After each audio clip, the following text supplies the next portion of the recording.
Welcome, everyone. This is the first episode of The Locker Room. I'm your host, Dennis Pierre. In this episode, we'll be exploring what masculinity means to black men in America. One of the reasons why I find this topic so important, is because throughout my life, it has been defined by other individuals. As I was growing up, some examples of that were women who would tell me, if you was a real man, you wouldn't do this, or a real man acts like that.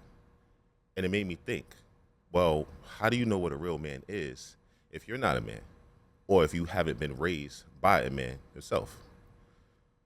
So, in order to really dive into this topic, I think we need to look back and go to a historical viewpoint of America, or a black man in America. So, on our arrival here, as most people know, we weren't even considered a real individual. So I believe by law, we were considered three-fourths of an individual, or three-fourths of a person. So from the very beginning of our existence here in America, we weren't viewed as a person. Fast forward that, you have the New Deal situation, and you have racist systemic issues that were brought upon us. One example was the New Deal. If people are unfamiliar with the New Deal, this is a time of depression when the whole country was going through it. Everybody was suffering. And the government had passed some laws, welfare, and so that the government would assist you in your household if you needed it. However, they had a provision in there. And one of those provisions were, if there was a man in a house, I believe over the age of 12, and they were not in school, that you could not receive benefits. Now, I want everybody to dive in this with me for a second. Just imagine, especially today in New York City, it's probably under 20 degrees, but you live in a northeast town, New York, Chicago, Maine, Connecticut. And at the crack of dawn, 6, 7 o'clock in the morning, you have to go outside. You know damn well you're not going to get a job because there's no jobs for anyone.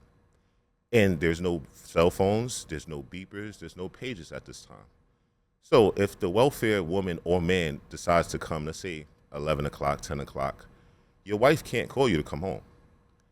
You don't have a way to know when they come. And you have to stay out, because if you happen to come just to even use the bathroom and they happen to show up when you're there, you're completely cut off. Now, fast forward that to the 60s, and you have redlining. So the man was able to get a job. He was able to find a hustle. He was able to create his own business and get enough money that he wanted to move his family to a different environment. Well, there were tons of laws that would not allow that. Fast forward now to the 80s and 90s. Now you have the drug epidemic, and you have mass incarcerations. These three, and there's a myriad, is so many more things that were put against us. But you just focus it on these three, and you see the demise of the man in the house. So coming to the country, rephrasing, coming to the country, we're not a man, we're three-fourths of an individual. Number two, when we actually have some resources to advance our lifestyle for us as well as our family, we're denied. And then third, you hit us with mass incarceration. So as I was a kid, I was taught the 3 Ps: provide, protect, and perform. Now let's talk about the things that we just went through. I can't provide for my family. So we're talking about from the 30s, actually really through slavery, but I'll just take it from the 30s and go down. So the 30s, I can't provide for my family. The government is providing for my wife and my household with welfare. Going down into the 60s, I still have to have my family in the projects or a low income or not necessarily a good area, just because, again, the redlining, I'm kind of blackballed out of certain areas. Then you go down even further to the 80s and 90s. Now, for a small minor crime, and I'm not saying drugs or any crime is necessarily good, but for maybe 2 rocks for a bag of weed, I'm getting thrown in jail for 15 to 20 years. Look how that destroys the family, the household, in every single area that I named. And again, like I said, I'm only talking about 3 specific aspects. So how am I supposed to provide? How am I supposed to protect if I'm not in the household? And now when it comes to performing, I don't know about y'all brothers, but me, when my financial situation is not the greatest, it's really hard for me to perform in the bedroom. So now I am lacking in all 3 aspects. Who am I to decide? Who am I? How am I defining myself as a man if I don't have those three things? I think it's very important to, and one of the reasons why I mentioned this, excuse me, about the three P's is because with all this trauma, with all this adversity, a lot of us don't have an avenue to actually express it and let it out. So I was at a conference one time. This conference mixed individuals, male and women, and the speaker asked the crowd and asked the audience, how many women in the audience speak to someone daily, weekly, or monthly about issues that they had? And when I looked around, I would say about 80 to 90% of the women had their hands raised. He asked that same question to men. He said, how many men have someone that they can speak to daily, weekly, or monthly outside of the therapist? And about 3 to 4 guys raised their hands. That's powerful because we're keeping everything in, but it's not necessarily our fault because, again, we're taught to be strong. We're taught not to cry. We're taught not to show our emotions. We're taught not to be fearful. But we're human, so we're all of those, and we need to get it out. My personal experience with therapy and how I even started therapy was somewhat a funny but scary story. I'm a personal trainer. I own Brooklyn Fitness. I've been training now for 16 years, had the business for 16 years. I was going to go see a client. And as I'm waiting on the corner, it's about 10 to 20 people on the corner as we're waiting across the light. A car goes over a plastic bag. The plastic bag popped. Now, you may not be able to tell because I'm sitting down, but I'm 6'3", about 200 pounds. I dropped to the floor like there was no tomorrow. I immediately dived to the floor. Everybody around me had a nice little chuckle. And at that moment, I realized I needed help. I needed therapy because I thought it was a gunshot because I was so familiar with gunshots. Where everybody else kind of was just like, whatever, whether they were used to it or just saw the bag. For me, my traumas came back from childhood about all the gun violence that I experienced and saw. And that led me to therapy.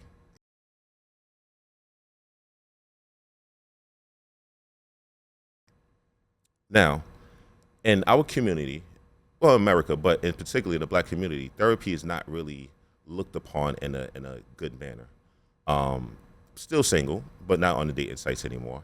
When I was on a dating site, one of the profiles, requirements on the profiles for a lot of women I would see was they wanted somebody emotionally healed, someone that was in therapy.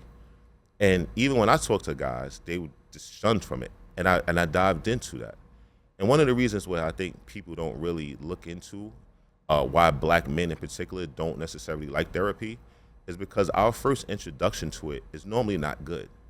It's normally our guidance counselors or someone in school telling us that we're not good enough, that if we keep acting up, we're going to go to jail, or prescribing us some kind of medication to like dope us up versus actually really get into the problem. So whether you go through that or you have a friend or you have a classmate go through that, when you get older, therapy is not something that you want to dive into and really, really kind of take into because your experience of it is just not the greatest. Now, circling back to that episode when I was on the corner, when that happened, that's when I realized I needed help. But it wasn't easy. I probably went through about 6 or 7 therapists before I actually found the one that I really, really kind of locked into. And even with her, even with the therapist before her, excuse me, what I realized was I couldn't really open up because I felt like they couldn't relate to the issues that I had. Like, how do I tell somebody that for the last, and I'm not saying I did this, but how do I tell somebody for the last 4 to 5 years I was living because I was doing illegal activities? How do I tell a therapist that I don't have a relationship with my mother or father because my mother was my father's side chick in essence? How do I release those emotions and get comfortable telling a person? I finally was lucky enough to find someone that could relate because she had been through a lot of similar situations and I felt comfortable. And that's also another reason why I actually wanted to start this episode, this podcast, is because of that. Because once I was able to talk to her, I had that release. I had that feeling of finally being heard and being seen. Now, I think it's important that, again, as us black men, we need to heal. We need to find out ways to heal, whether it's therapy, whether it's self-help, whether it's talking to other brothers. And one of the reasons is because it's dramatically affecting our communities and families.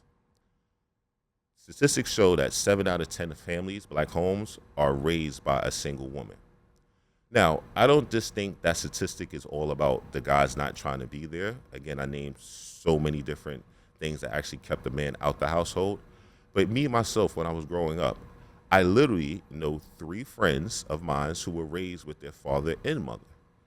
It was actually so bad that we thought that if you had a father in your house, you was privileged. You were better than everybody else. Like, you shouldn't have any issues because it was so uncommon. Most of us, if it wasn't the mother, it was the aunt or the grandmother.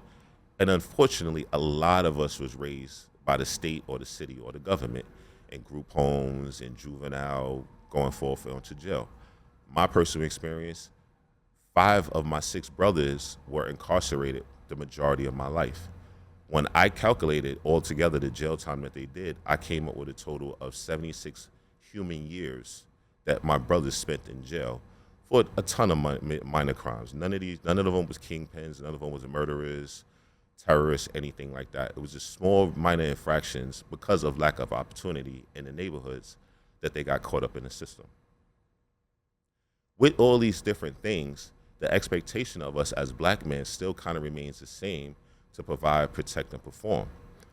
Now, I think a lot of times we're falling into the issue of looking at other cultures and looking at other nationalities and seeing how they're doing it and trying to compare. But again, if we're just focusing on the 80s and 90s, when we're talking about the mass incarcerations, a lot of these individuals are just coming out of jail right now. Now, if some of y'all know the law, or if you don't know the law, I'll inform y'all. If you have a felony in this country, there are about roughly anywhere between 400 and 500 laws that actually prevent you from getting employment. So you're really, really in a desperate situation just for something that you may have done when you was 14, 15, 16, or beyond. So it's really, really, really, really challenging. And second, as I was coming up, most of the times that I saw what women would compare or look at as a man was an extremely high valued, almost unattainable individual. So we're talking about, especially in our community, so we're talking about either the athletes who were able to make it out, or unfortunately the drug dealers or people that did something illegal. Whereas there are hundreds of thousands, if not millions, that don't qualify for those requirements. They're not making it to the NBA, to the NFL, to Major League Baseball.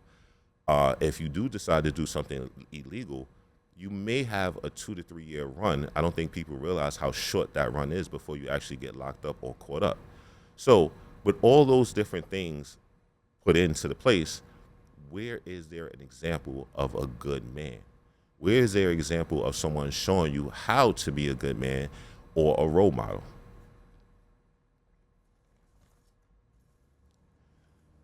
Which leads us to the mentorship. Now, I think it's extremely important for us to have mentors. I think it's extremely important for us to have a conversation about the things that we need to do. But again, it leads me back to the very beginning. How do we do that if we don't even know how to be a mentor myself?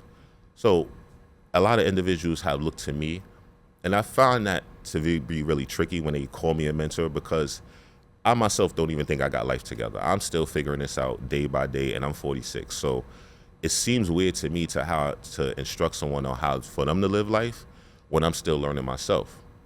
But I did start to see the value of it as I started to share my experiences with individuals, younger, older, and the same age as me, how much is needed. How much of us aren't sharing the things that we've went through? Because of my therapy, because of the things that I went through, I'm not as afraid as I was when I was younger to share. And I realized that would allow others to open up to me as well. But I'm one person. I can't mentor the world. Even mentoring more than 4 people is actually draining, because you're taking on their energies along with the energies that you have, along with the life that you have to live. But it is very, very important. Now, even the role of the black man in media is really skewed. Most of us are portrayed as gangsters, thugs, criminals. If we're not that, we're the really big, angry, violent black guy that you really can't approach because we'll beat you up. Growing up, I'm thinking of shows like the A-Team. You had Mr. T.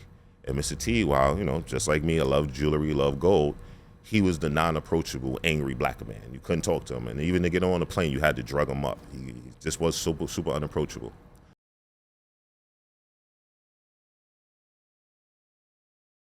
The very first sign of a positive image that I personally seen, and I'm not talking about the individual, I'm talking about the show, was actually the Cosby Show. That was the first time I actually saw a family together, a black family together, and both parents were productive. So prior to that, just to be clear, in Good Times, which was a show when I was coming up, I don't know exactly when it came out. I think it came out in the 70s. But even though there was a man in the household, he was barely making it. It was most of the time he didn't have a job. He was all, do off duty stuff, off side stuff to get some money. But the Cosby, this was a doctor. This was a lawyer.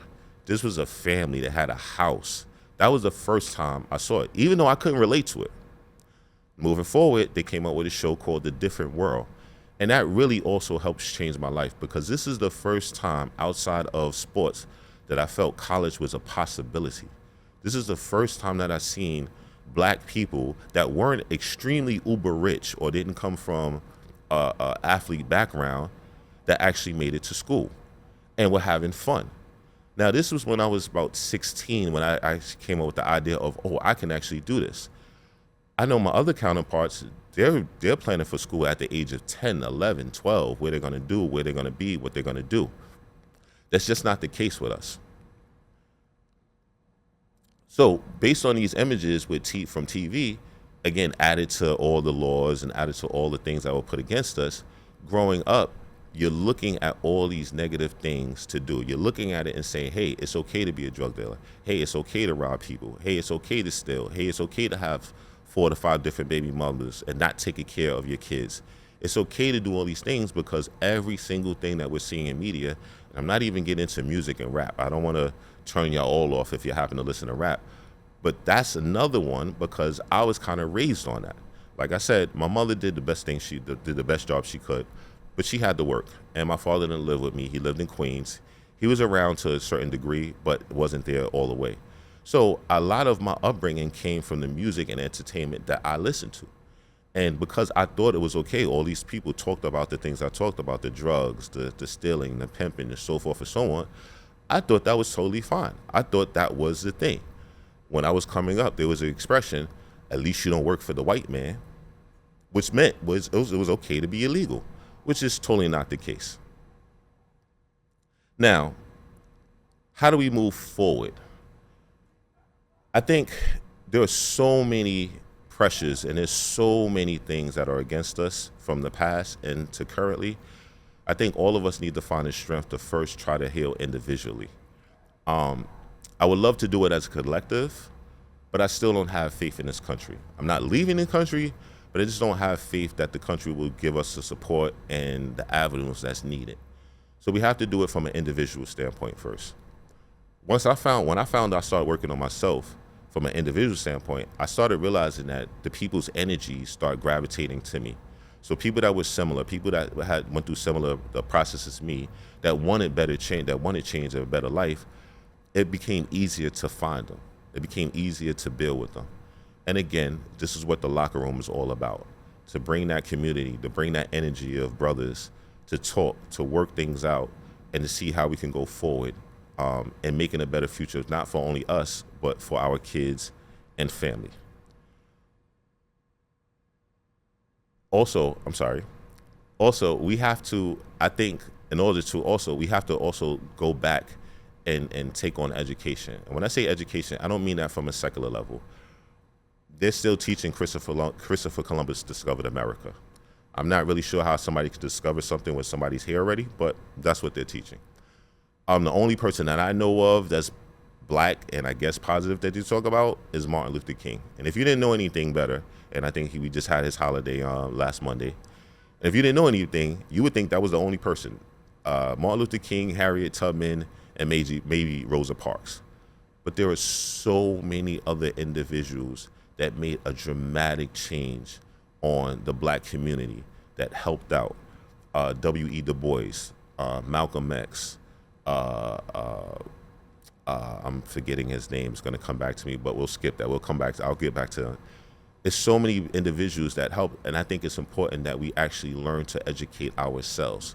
We cannot depend on anybody else to do it for us, especially in the day and technology. We have so much technology that we can, if you're not a reader, you can go into the phone, you can go to Google. There's so many avenues to learn your history. And once you start learning your history, at least for me, I found more confidence in myself. I found that I was worth something. I found that I came from a lineage of people who developed medicine, who developed technology, who conquered lands. And it made me feel proud outside of just seeing myself as a son or a friend or a brother of a drug dealer or a hustler or a scammer or whatever the case may have been.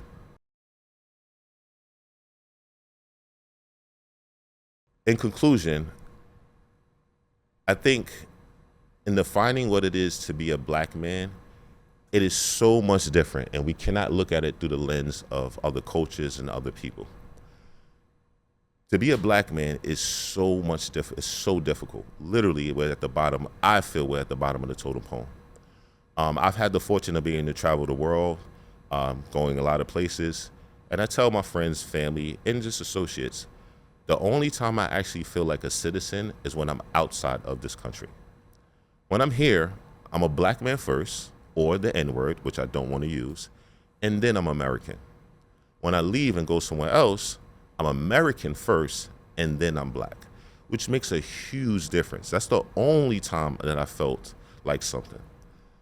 I think our brothers and sisters need to keep that in mind and stop comparing ourselves to people that have had better opportunities, or at least not even better opportunities, haven't had the roadblocks that were thrown in front of them to prevent them from being the best that they can actually be. This is not something that's going to take a year, 2 years. This is going to take a few decades. But I hope now that we're starting to realize the traumas, the hardships, the lack that we have gone through, and we start to become better and start to grow from that. I also would love, I think our sisters my black sisters play a strong role in this as well. Because as of, I would say the last 15, maybe even 20 years, the black woman has definitely outpaced the black man when it comes to money and education. I believe the statistics from about 2 years ago were black women were the fastest entrepreneurs or new businesses started. Again, as I said, I'm a personal trainer and actually train most of my clients are women. The amount of my clients that are women that say the guy that they dated makes significantly, if not half of what they make, is not uncommon. That's actually a norm. So looking through those lenses, we have to reshape all of the thinking that we have as far as what it is to provide. Providing might not mean money. It might mean mental health. It might mean something totally different from that until we're able to get into a situation where we can provide. And again, once we feel comfortable doing that, protection becomes a lot much easier. And last but not least, performing. This concludes my episode. I would love for y'all to join me for episode 2 next week, most likely. Again, I'm Dennis, your host, and this is The Locker Room. Thank you.